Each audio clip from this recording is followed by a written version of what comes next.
Hi, I'm Chris from evaluagent, and in this video, we'll take a look at how we can appeal and query evaluations. So let's jump in. Okay, so this dashboard, we're actually in an agent account right now. So our agent here is Keegan, and she has just received a notification to let her know that a conversation has been evaluated. So I can come into the evaluation directly from the notification, and this will let us see the evaluation results. So I've got two evaluations here for this particular conversation. Now let's take a look at this high risk scorecard where we've only scored 25%. So let's click into this and we can see those results in here. Now, as the agent, I can read through this conversation and compare it against the scoring criteria. And if there is any that I disagreed with, I do have the options in the actions button to query this result. Now, any user that has the permission to query evaluations can do this. It doesn't just need to be agents. The same process applies once we've clicked this button. We simply tell the platform the scores that we're looking to query, so we can choose as many as is required. So select these guys here, and I can just add in my reasons for disputing a decision. Dispute decision reasons. Now, of course, we'd be expecting a bit more than this, but this is example reasons. There we go. Now we do also have the option to add in additional reasons out with these line items here. This is optional. The next thing we've got a drop down where we can select who is going to review this evaluation.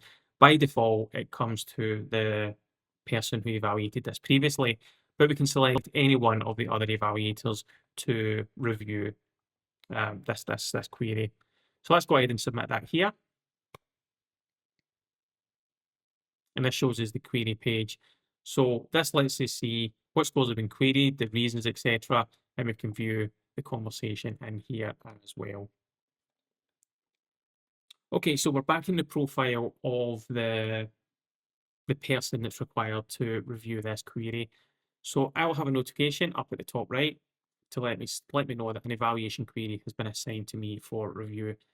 Now we've got that call to action in here where we can go ahead and process that query, but let's say I was looking to do that at a particular time along with other queries that's been assigned or I need to work on.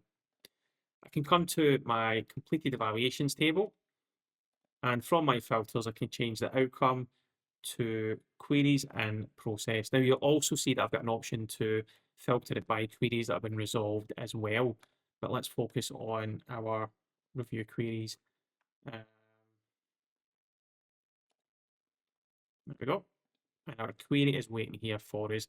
We can see the score that's been queried and we can mouse over that and see some details about who's queried it and the number of times they have queried it.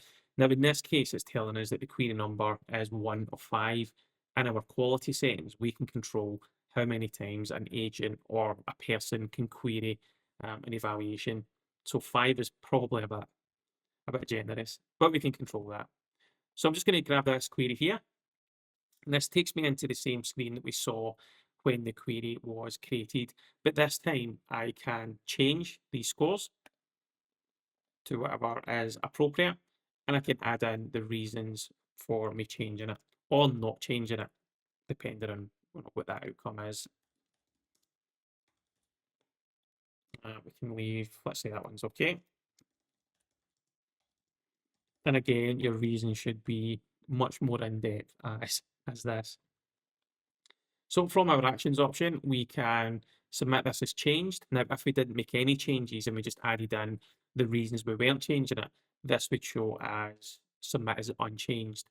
We can also forward this to another reviewer, but let's go ahead and publish the results. And this will tell us that the outcome has changed. Now, when we come into our completed evaluations, let's take a look at this, because the query is always saved behind the evaluation, so you can always see what has been changed and why. So let's change our outcome to query resolved. And we can see our evaluation here, and this little icon lets us know that the evaluation has been queried. We can click on this and it will take us into that page where we can analyse and understand the reasons for that.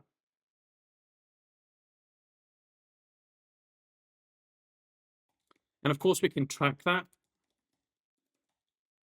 If I can remember. There we go. We can track this in our queries tab in the evaluator performance report. So we can see from our evaluators and the evaluations that's been published, we can see queries that are pending, that have been processed, and the percentage of those that have been changed. And we can change that from an evaluator view to query view or reviewer view. So we can understand from a querier perspective who is querying evaluations and whether they'll be successful or not. So it's a really good way to understand if there's people querying evaluations frequently, and if we see a low edit rate, then perhaps we need a little bit of guidance on when and how an evaluation should be queried. That's how the query process works in evaluagent.